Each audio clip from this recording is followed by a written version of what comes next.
Paz a Deus, a todos.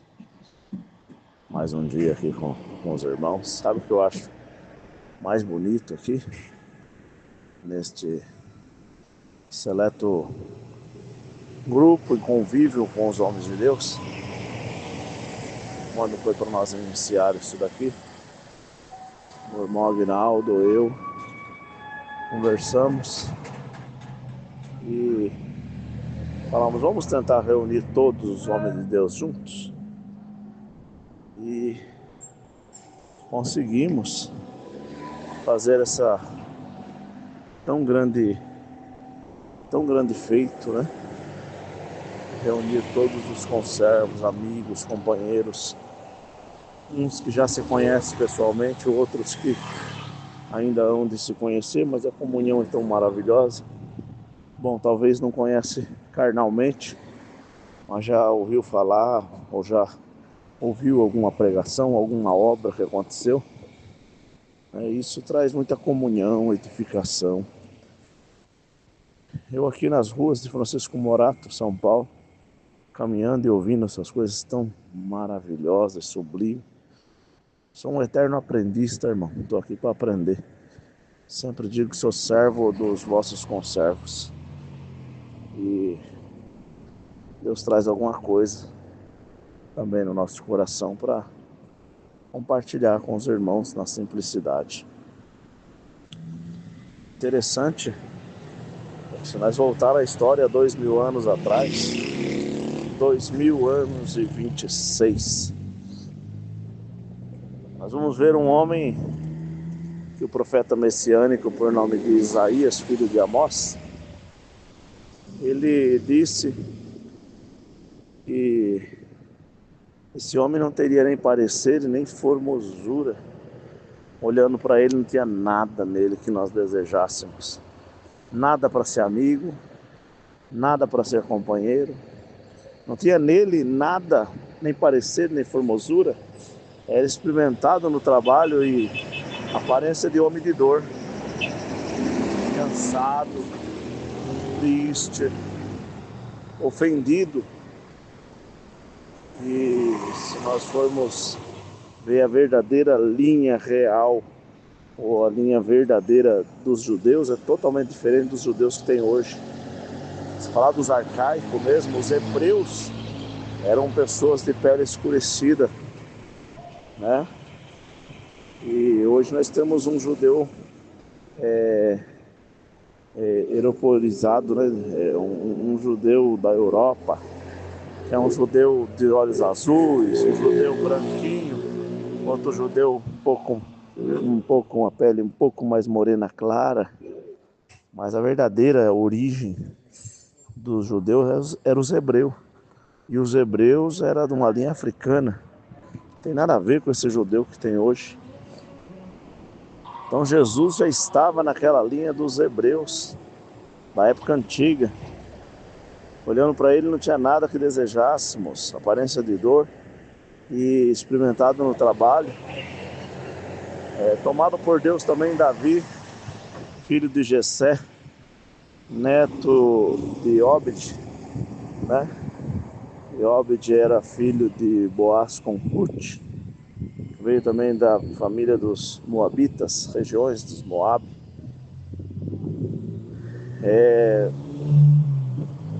Davi também escreveu em 22 de Salmos, né? O Messias sofre, mas triunfa. Já explicou que o Messias sofreria, mas triunfaria em glória, em nuvens de glória. Também contou ali que dava para contar os teus ossos.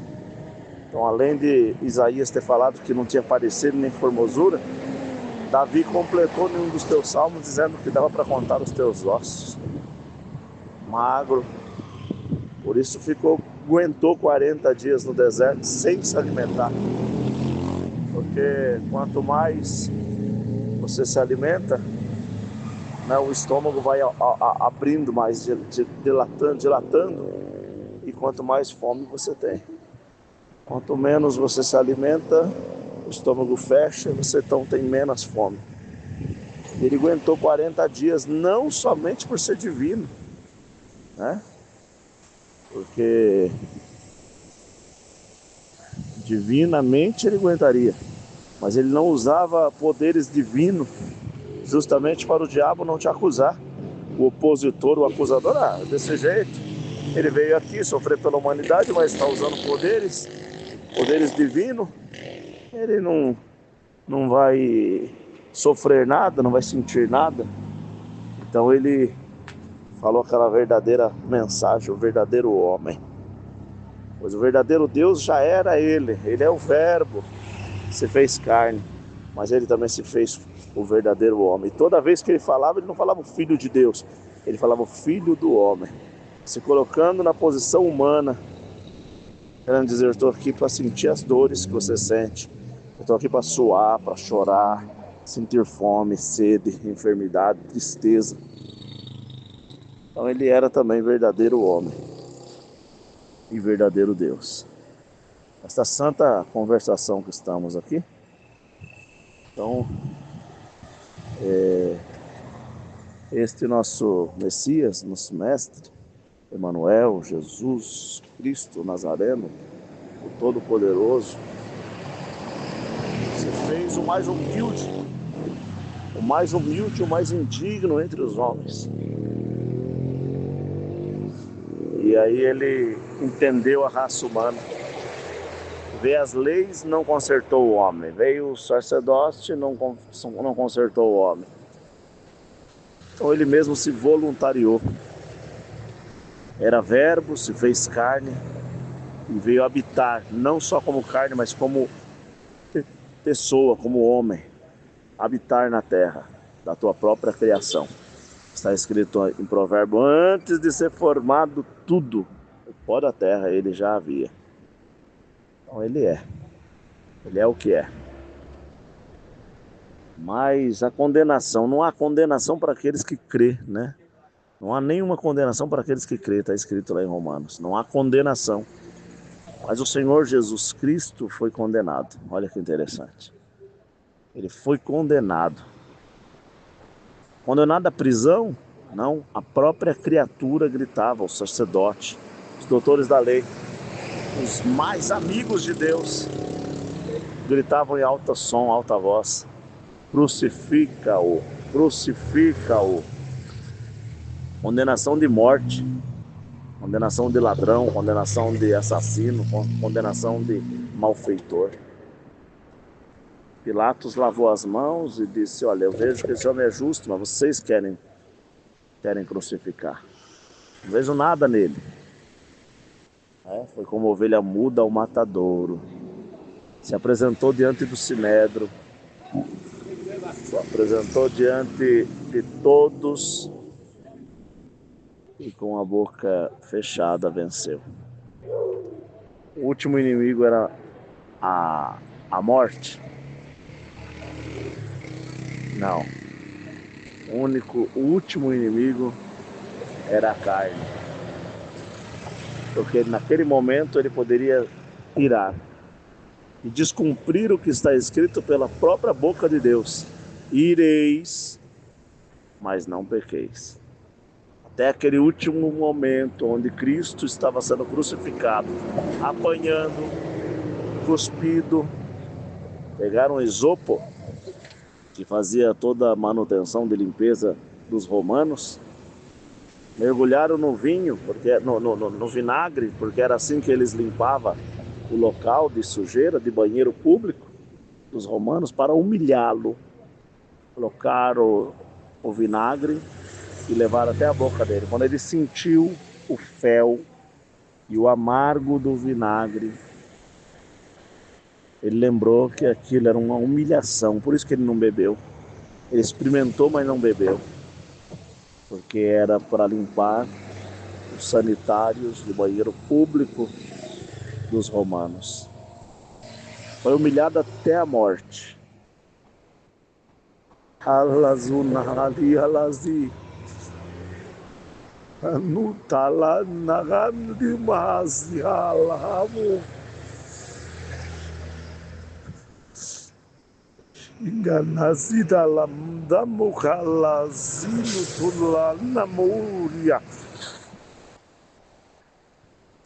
mas até no fio da morte, ele poderia ter irado, o céu todo olhando para o Filho de Deus, que era Verbo, era Deus, e agora estava crucificado como homem, dizendo: agora nós destrói toda a humanidade. Uma só palavra, tudo destrói.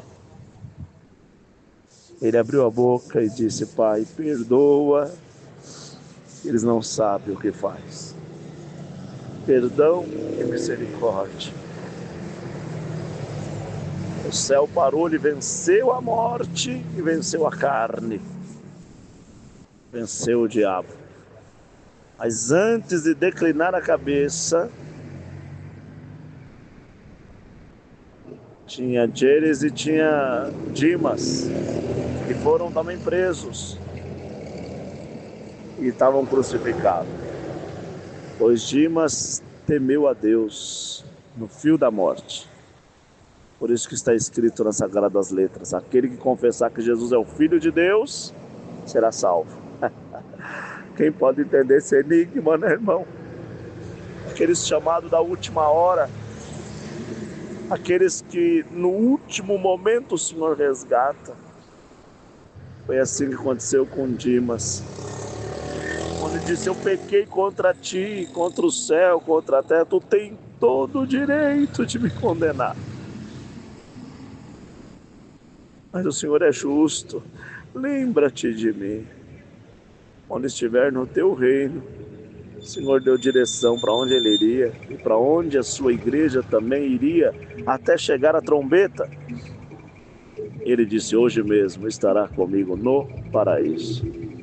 Não falou para o céu, porque a palavra não pode se contradizer, porque a palavra diz que só foi ao céu aquele que desceu do céu. Quem? É Cristo.